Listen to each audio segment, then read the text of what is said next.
Bueno, a continuación creo que vienen importantes aportes de estos comentarios del panel y le pedimos al doctor académico Julio Ravioli si puede pasar al estado.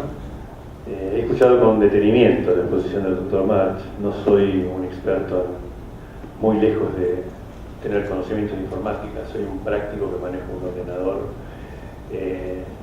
y he aprendido por mi cuenta prácticamente. Reconozco la necesidad de abrir un camino en la historia clínica informatizada, pero creo que todavía tenemos que desandar un camino muy largo para poder poner en práctica este instrumento que considero de relevante importancia.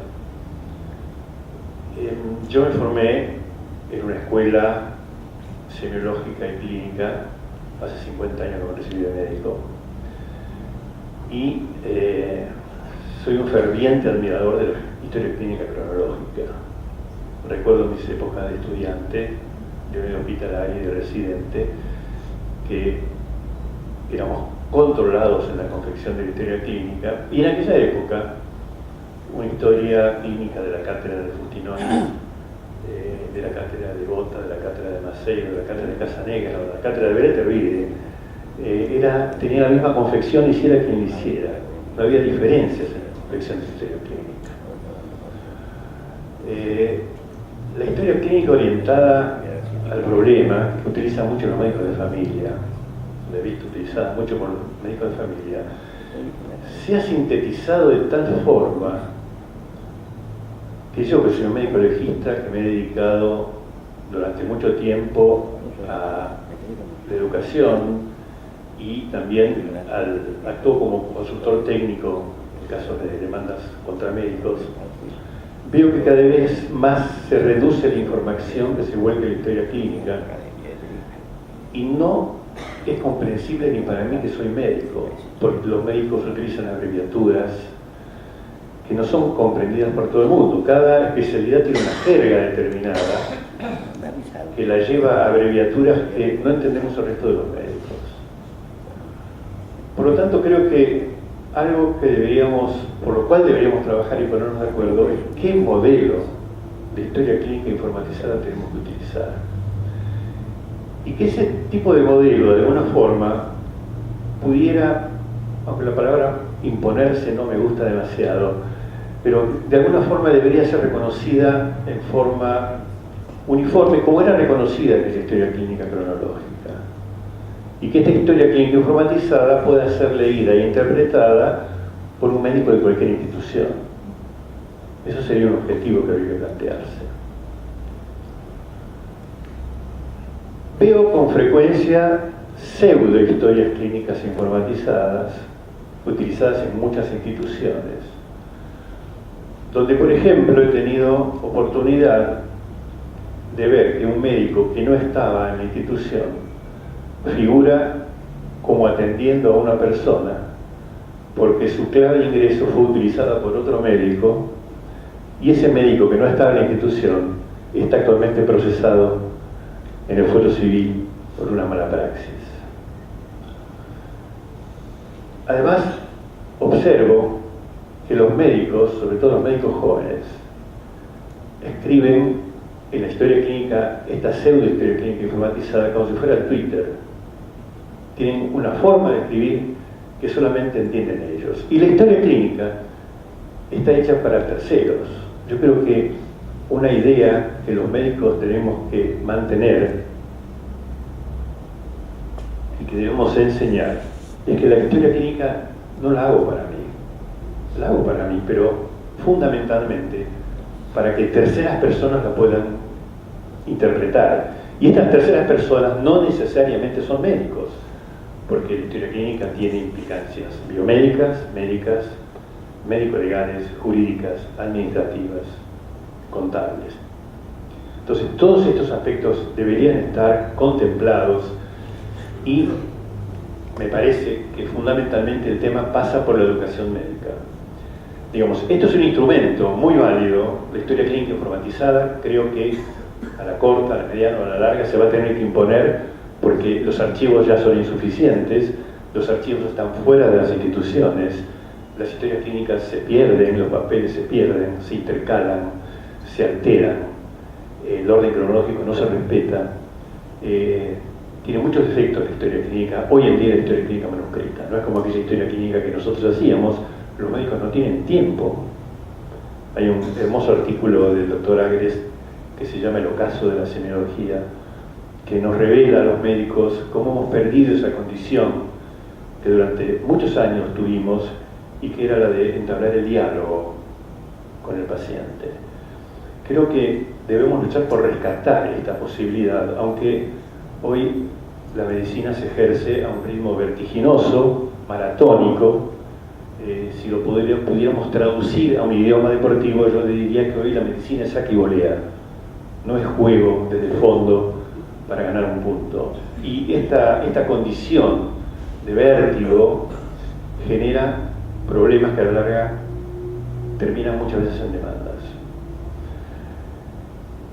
Uno de los problemas que desconozco si están resueltos es el de la firma digital. La ley de la firma digital, la ley de los derechos de los pacientes y la reglamentación de esta ley creo que dan el marco legal para que la historia clínica informatizada funcione.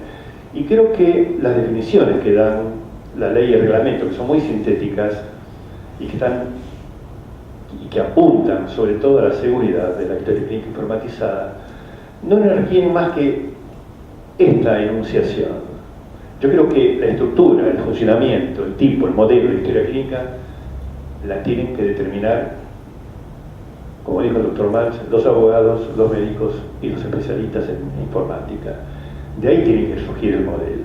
La ley yo creo que nos ha dado el marco posible como para que esto hoy en día sea legal y lo podamos aplicar. El problema de la firma digital, yo no sé si los particulares hoy podemos reclamar y poseer una firma digital. Por la documentación que he revisado, la ley de firma digital tiene 16 decretos que la reglamentan, decretos, resoluciones, lo que habla de una complejidad de información difícil de interpretar, por lo menos para mí.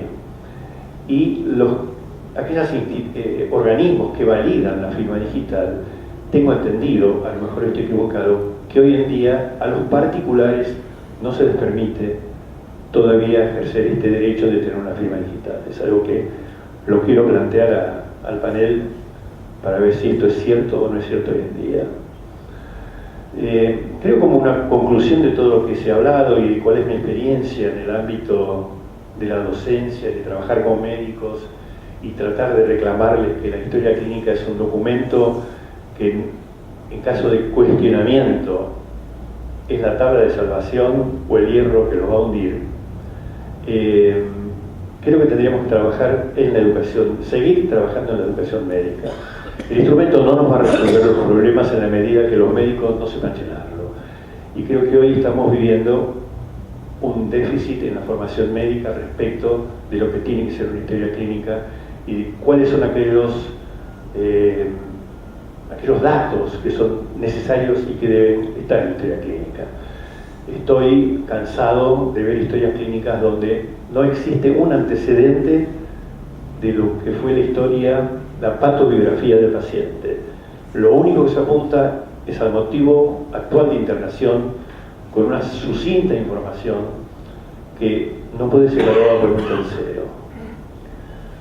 Creo, como dije, que el futuro está en la historia clínica informatizada, resuelve la mayoría de los problemas que hoy tenemos con las historias clínicas de soporte escrito, pero creo que tenemos que desandar un largo camino todavía y que debemos buscar puntos de coincidencia entre los distintos participantes que tienen la obligación de poder llevar este proyecto adelante. Muchas gracias. Bueno, muchas gracias, doctor Ravioli. Creo que nos ha dejado un interrogante que espero que los integrantes del panel nos puedan aclarar con respecto sí, a la firma digital. El próximo disertante, el doctor Martín Díaz Pafini, si por favor puede pasar. Ese hincapié en un par de puntos. El primero es, coincido 100% con el doctor Marx que este es un momento muy especial para intentar lograr un documento, unas ganas siquiera para empezar a trabajar juntos y empezar a trabajar en la confección de una definición de lo que podría ser una historia clínica. Sobre el punto en particular, para no olvidarme de firma digital que decía el doctor Ravioli, en particular para nosotros como informática médica que estamos trabajando, yo trabajo en el hospital alemán con el doctor Benaim, el gran problema que tenemos es la ausencia de una entidad certificante para los médicos en particular, para la salud en general, de la firma digital. O sea, la infraestructura, la forma, etcétera, está resuelta, no es un inconveniente y ajustado obviamente a lo que dice la ley, todos los decretos que la reglamentan. Pero no tenemos un ente certificante. Ninguna institución del país hasta el momento se ha instituido como ente certificante para decir este médico y esta firma digital son los que se corresponden. No así para otras transversalidades. Por ejemplo, para poner un ejemplo, uno de los primeros ejemplos de firma digital a partir de la aparición de la ley en el 2001, que fue la Junta Nacional de Granos de Rosario, donde la documentación de compra y venta de granos se hace con firma digital. Desde hace, creo que desde 2003, 2002 o 2003, no estoy seguro con el año. O sea que hace 10 años que la firma digital está funcionando en el país a partir de la promulgación de la ley. Digo, no es un problema de la ley de firma digital, sino que es un problema de una institución que funcione como ente certificado.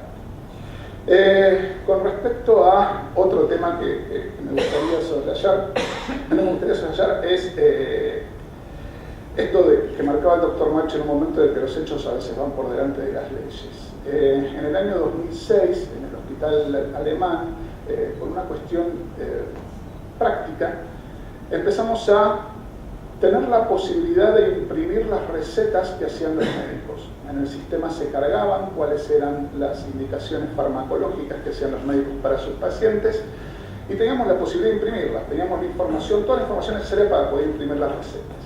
La primera reacción de todo el cuerpo médico del hospital alemán fue que eso no se puede hacer porque está explícitamente prohibido por la ley, refiriéndose a la ley de 1968, 67, la ley de 1722 del Consejo Nacional de la Medicina. Sin embargo, haciendo un poco de oídos sordos a la comunidad del hospital e incluso a las recomendaciones que nos hacían internamente, decidimos que internamente las recetas iban a ser electrónicas. A probar, a ver qué pasaba, a ver qué problemas teníamos y qué problemas no teníamos. Empezamos a externalizarlo cada vez más, empezamos a hablar con diferentes instituciones que ya sean las prepagas u obras sociales que iban a recibir finalmente esas recetas, ya sean las instituciones que hacen el clearing de las recetas para las farmacias y la mayoría, sí, actualmente la mayoría, todavía no todas, dijeron que estaban absolutamente de acuerdo y que las iban a aceptar.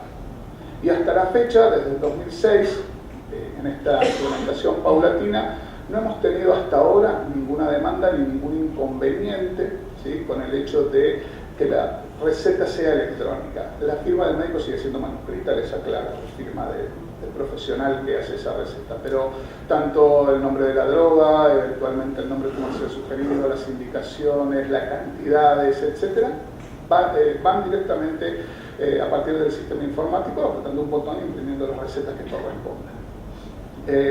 Con eso quería cerrar un poco de los hechos, van más allá de las leyes. Y un último comentario. Me gustaría, ¿quiénes son médicos? ¿Pueden levantar la mano, por favor? Ok, perfecto. Muchas gracias. Asumo que el resto son abogados. ¿Puede ser? ¿Hay alguien que no sea abogado? Sí, doctor. No soy abogado. No es abogado, ¿a qué se dedica? Soy empresario. Es empresario, muy bien. De los que son médicos, ¿quiénes todavía tienen actividad asistencial? ¿Quiénes hacen actividad asistencial? Por favor, levanten la mano. Muchas gracias. ¿Quiénes de este grupo de 8 conmigo, quiénes hacen recetas manuscritas? Bien. ¿Quiénes hacen recetas electrónicas? Bien. Ok, me gusta seguir con esto. De toda la audiencia, por favor, ¿quiénes tienen celular? Vamos al revés, perdón. ¿Quiénes no tienen celular? Levanten la mano. Muy bien, muchas gracias, muchas gracias. ¿Quiénes tienen más de un celular? Levanten la mano, por favor. Bien. hay una dicotomía entre lo que es la penetración de la tecnología en todos los ámbitos de nuestra vida, ¿sí? Celulares, y podemos seguir, podemos hablar de celulares con cámara, de celulares que reciban mails en el celular, qué nivel de conectividad tienen desde el punto de vista de internet y demás, y lo que seguimos haciendo en nuestra actividad profesional. Y ahora me gustaría hablar con los abogados un segundo. ¿Quiénes hacen manuscritos? Levanten la mano, por favor. ¿Quiénes hacen manuscritos? ¿Quiénes escriben sus las demandas, lo que sea, las cartas, documentos, lo que sea que hagan, de forma manuscrita y las presentan de forma manuscrita? No se puede, porque está prohibido. Bien, está prohibido. A ese punto quería llegar. Está prohibido hacerlo directamente. ¿Sí? Bien, espero haberles comentado algunos hechos de la realidad que nos pasan todos los días y que nos hacen a veces discutir un poco sobre estos temas, pero que, insisto, creo firmemente, como decía el doctor Ravioli, que esto es algo que hay que hacer, que es un hecho que hay que seguir. Y, perdón, una última cosa, porque el doctor Ravioli me tocó el corazón, la historia clínica orientada a problemas. Yo le invito al hospital donde trabajo a que vea las historias clínicas orientadas a problemas que se hacen desde el 2006 hasta la fecha en el ámbito ambulatorio en particular. En el ámbito internacional vamos a empezar ahora en 15 días. Obviamente que dependen del que escribe y no tanto del formato. Digo, el tema de forma creo que no influencia tanto en la completitud y en la calidad de la historia clínica como quien la escribe. Muchas gracias. En primer lugar, nosotros vamos a orientarnos hacia las ventajas y los inconvenientes que puede tener una historia clínica informatizada. Digamos, en primer lugar, que lo que se ha señalado aquí bastante, es que la historia clínica es un documento. Es un documento a medias privado y a medias público. Y además es un documento médico, es un documento comunicacional. Es decir, lo que yo escribo, lo que yo pongo en una historia clínica, tiene que ser observado y perfectamente identificado mi pensamiento también por otro médico que lo esté leyendo. Además, como bien se dijo, es un documento jurídico, es un documento de investigación, es un documento epidemiológico y estadístico, es un documento administrativo y un documento económico, y además, una cosa sumamente importante, es un documento testimonial de la relación entre el médico y el enfermo, desde el momento que está transmitiendo todo lo que ha aparecido en esa relación que hemos tenido con la persona que nos vino a buscar de una forma habitualmente un poco desigual. Las ventajas son en general, en primer lugar, las ventajas del acceso a la historia clínica, que tiene una disponibilidad inmediata y completa, y además que tiene una durabilidad, es decir, que es un documento que vamos a poder tener durante mucho tiempo y siempre rápidamente al acceso nuestro. Además, tiene otra ventaja, que es la centralización. Es decir,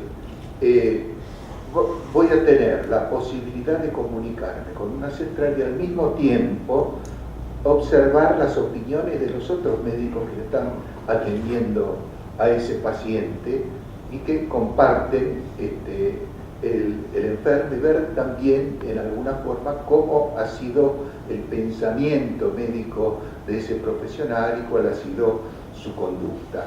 Y después también es importante porque vamos a poder tener un listado de los medicamentos prescritos, eso incluso se puede poner aparte, porque muchas veces cuando lo atiende un especialista a un paciente nuestro no sabemos qué es lo que le está dando. Y si el especialista es un otorrinolaringólogo o un dermatólogo, es muy probable que ese paciente tenga alguna forma de corticoide, por lo menos porque es una de las armas preferidas de algunos especialistas, y a lo mejor el paciente es hipertenso, es diabético, etcétera, etcétera. La otra ventaja es solicitar los estudios online, es decir, si está centralizado todo, nosotros podremos pedir online los estudios. Y después tiene otras ventajas que son las alertas, que pueden ocurrir de acuerdo con los resultados o las noticias que puedan aparecer en la historia clínica y que nos pueden decir, por ejemplo, qué es lo que le está pasando al paciente, las inmunizaciones que necesita dentro de una cronología. ¿Por qué? Porque existe la cronología también. Y lo que es muy importante, que existe la legibilidad, es decir, no está la letra del médico, sino que se puede leer perfectamente con la letra de imprenta. Y además tenemos todo con fecha y hora, y evidentemente vamos a tener menos errores. Tiene una ventaja también que para la investigación, y tiene otra característica que es la estandarización, que como hemos visto es uno de los problemas más grandes que tenemos. Yo pienso que si la estandarización va hacia la historia orientada al problema, la medicina va a perder bastante, o por lo menos tiene bastante riesgo de perder desde el momento que estamos. Es muy difícil cuando uno se orienta al problema tener una visión completa del paciente. La otra ventaja es que hay un control de acceso. Es decir, yo entro a la historia clínica porque tengo mi clave y nadie más puede entrar excepto lógicamente los otros. Yo pienso además que hay un determinismo en este sentido y que es muy probable que esto vaya cada vez más hacia adelante y que la historia clínica informatizada va a ser un hecho más o menos normal dentro de algún tiempo. En este sentido hay un estudio español que hicieron en Europa y la implementación de la informatización en el Reino Unido es del 98%, en España del 58%, en Alemania del 56%, en Francia del 56% y en Italia del 38%.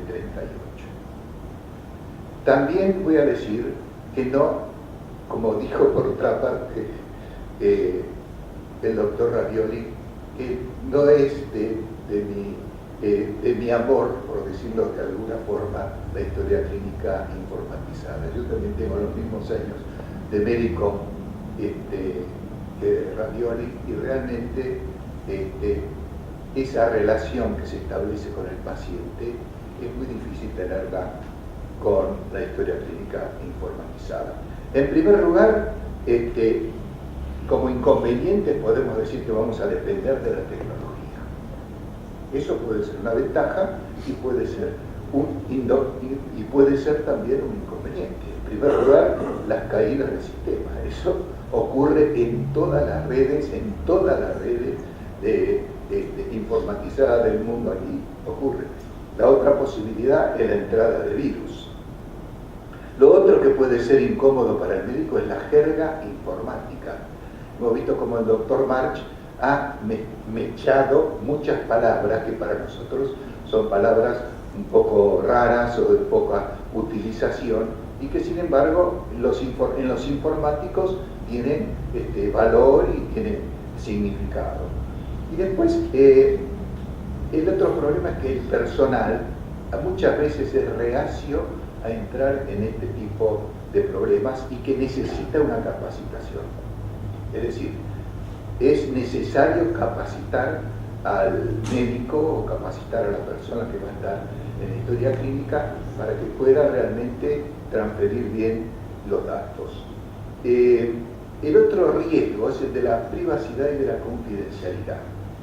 Eso especialmente para el paciente, que siempre tiene como un temor frente a la informatización, a la mecanización de todo este sistema de medicina. Siempre hay un temor de privacidad y confidencialidad y uno nunca sabe realmente, especialmente si hay una centralización, quiénes son las personas que pueden entrar.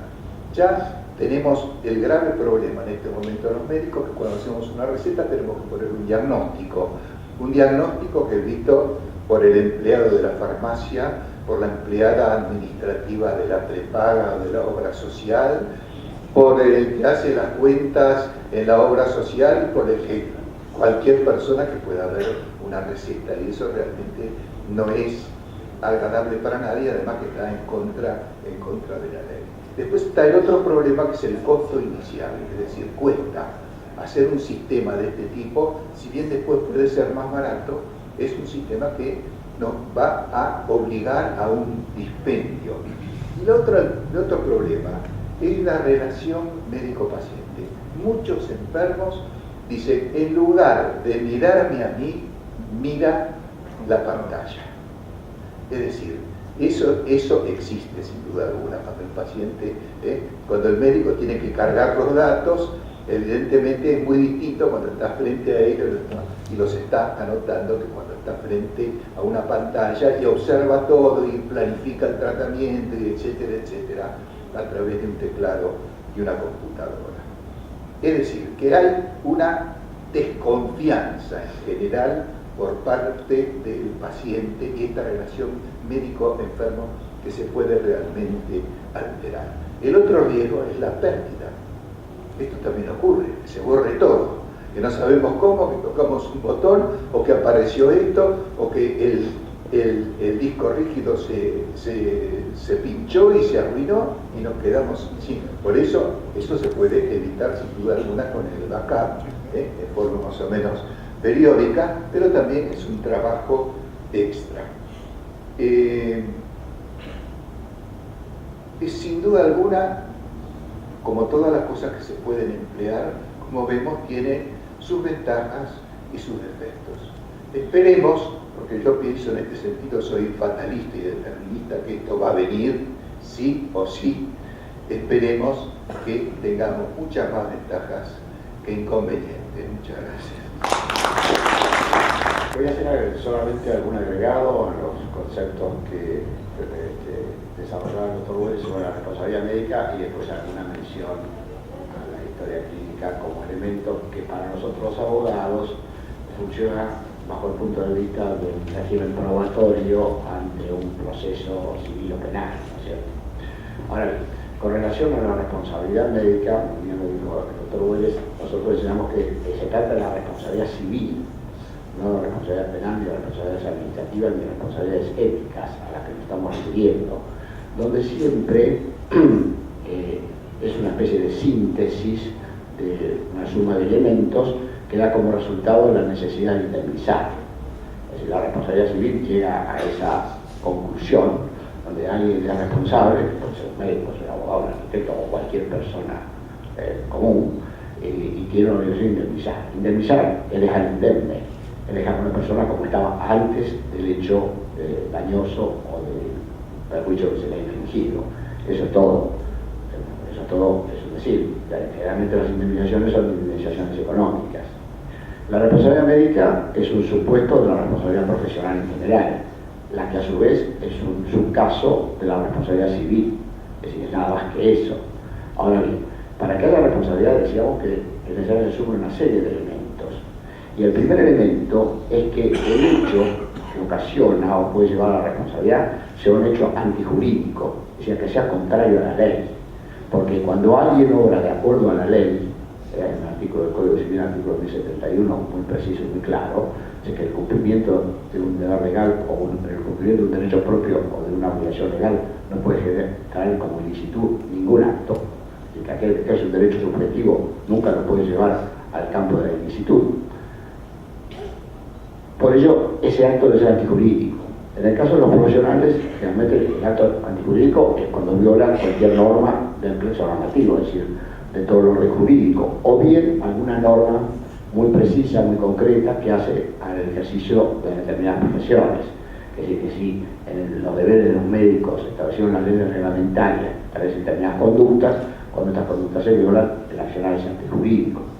Pero así no acaba la circunstancia. Es necesario que, para que haya responsabilidad civil, que ocurra un daño. Si no hay daño, no hay ninguna responsabilidad. Es decir, que aquel que pretende el reclamo indemnizatorio tiene que demostrar, y esta es una prueba que no se controvierte ni nadie discute, a diferencia de la prueba de la culpa médica, que bueno, hay distintos puntos de vista, pero no en este aspecto. Aquel que pretende la indemnización tiene que probar que sufrió un daño. Y un daño es siempre un detrimento a un derecho, es un menoscabo a un derecho, ya sea por un daño a su persona, un daño a la salud o un daño a los bienes. El código en varios artículos se refiere a eso. El daño es siempre la lesión a un bien que la ley protege. Por eso, si a alguien le roban el reloj, le causan un daño porque pierde algo de su derecho de propiedad. O si a alguien lo lesiona en un accidente de automotores, por ejemplo, y pierde una pierna, sufre un daño físico por una parte y además un daño porque no va a poder desarrollar la actividad que hacía hasta ese momento. Quiere decir que, repito, es siempre esta lesión, que puede ser de orden estrictamente económico, es decir, daño patrimonial, o un daño moral, que la ley también protege, es decir, lesión a los sentimientos, afecciones legítimas, etc. Quiere decir que entre este hecho antijurídico es necesario el cumplimiento de un daño, pero no basta, no se acaba aquí la cuestión. Es imprescindible y necesario que exista un vínculo causal entre la acción y omisión de una persona y el daño. Si no hay relación de causalidad adecuada entre ellos, tampoco va a haber responsabilidad. Este es un tema bastante complicado, no es nada simple, por lo menos en el aspecto dogmático. Es sencillo quizá en la apreciación, porque todos sabemos que si alguien le da un trompis a otro y le golpea la cara, le deja un ojo negro, ese fue el autor. Eso es muy sencillo. Pero el caso de la cuestión no es tan simple, ni tan sencillo establecerla. La ley tiene reglas, y una regla muy sabia dice que hay que analizar cuáles son las consecuencias de los actos voluntarios. Y va a decir que hay consecuencias inmediatas, etcétera, etcétera. Dice, ¿cuál es una consecuencia inmediata? Con un hecho que ocurre de acuerdo al curso natural y ordinario de las cosas. ¿Y cómo se analiza que algo ocurre de acuerdo al curso natural y ordinario de las cosas? De acuerdo a una regla muy sencilla y muy simple, que es la experiencia humana. Todos sabemos que el agua moja no por el contenido químico del agua, sino por la experiencia que tenemos cada vez que llueve. Quiere decir que eso se aprende en función de la experiencia. El hombre vive más de experiencia que de raciocinios. Decía Kant que el conocimiento se obtenía de las dos vías, pero quizás sean mayores los supuestos de conocimiento por experiencia que lo que se aprende por raciocinio o por investigaciones científicas. De así que, establecido que el hecho o la omisión del sujeto reclamado, en este caso médico, abogado, cualquier profesional, y el daño, si se puede establecer el nexo causal, habrá responsabilidad. Si no, no. Porque puede ocurrir que alguien realice un acto, una cirugía, y el paciente sufre determinadas consecuencias. Si se logra demostrar que del acto quirúrgico no se pudo producir la consecuencia, que vino por otro hecho, ya sea el hecho de la propia víctima, el hecho de un tercero, o un hecho totalmente fortuito, sea ajeno a la previsibilidad normal, un hecho extraordinario, que nadie, esta persona normal, una persona corriente, no puede prever. Pues ahí establece que hay circunstancias previsibles y hay circunstancias que son imprevisibles.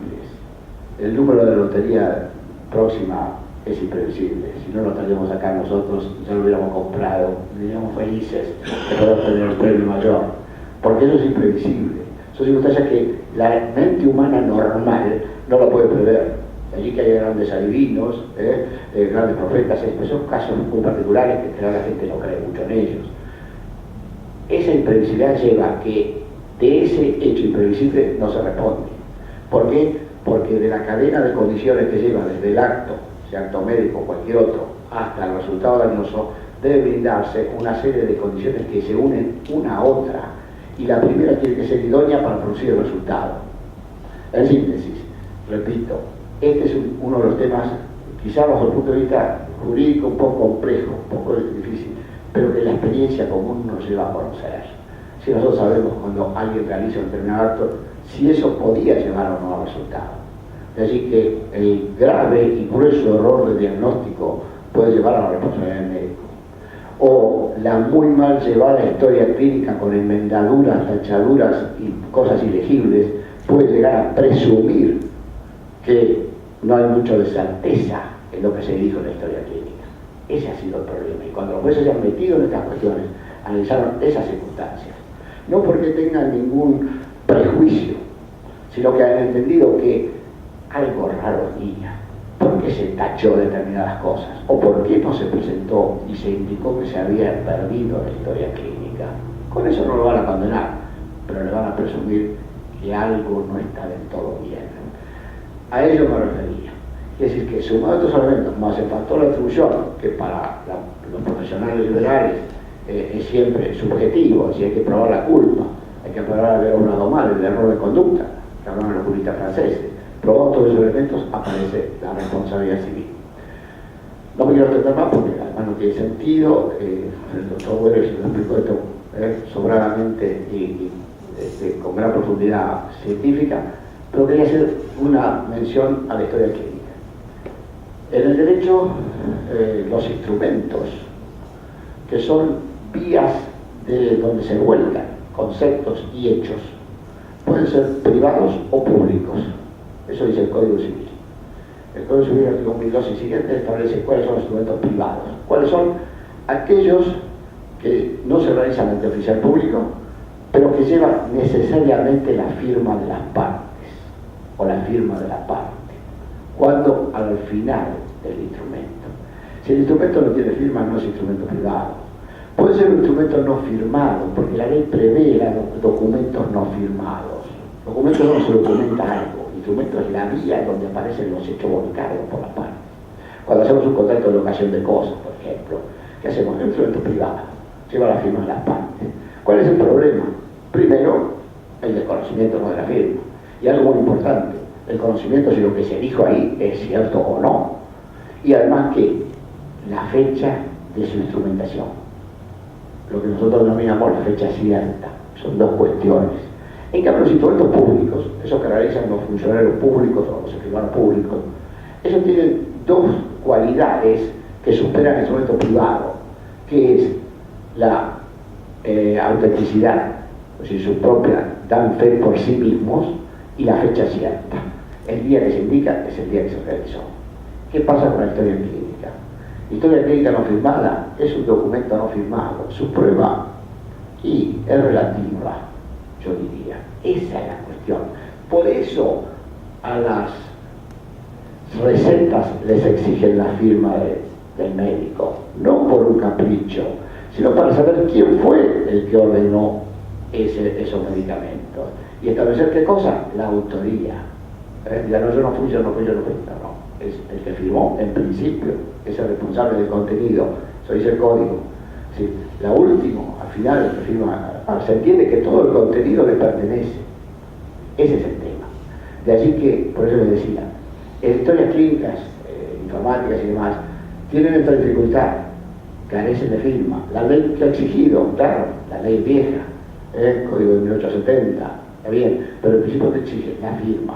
Por supuesto que prevé el supuesto de documentos no firmados, pero a eso hay que sumarle otra prueba para que tengan necesariamente fuerza probatoria y sirvan para demostrar hechos o actos o demás cuestiones que fueron volcadas en dichos instrumentos. Bueno, muchísimas gracias por acompañarnos. Señor presidente de la Academia Nacional de Medicina, señores académicos, estimados amigos, creo que lo que concluyó en este momento no es una jornada interacadémica, sino que ha sido un verdadero banquete académico, por lo tanto lamento que no haya asistido más público para disfrutar de ese banquete. Agradezco muy especialmente a la Academia Nacional de Medicina y particularmente al doctor Fortunato Benaim, quien hace ya 3 años atrás nos invitó y fomentó la realización de esta primera jornada. Y como cierre, aspiramos a que esta reunión de nuestras academias abra las puertas para que permitan de manera frecuente y periódica la consideración de los innumerables temas que revisten particular interés, no solamente para nuestras corporaciones, sino también, como bien señaló el académico Maclean, para otras academias nacionales. Porque en definitiva aspiramos a que esta sea una primera etapa de una serie de actos similares, con la absoluta convicción que ellos permitirán dar cumplimiento a los objetivos de nuestras corporaciones y de todas las academias nacionales en función de la necesaria satisfacción del bien común y del compromiso que tenemos con la sociedad. Muchísimas gracias.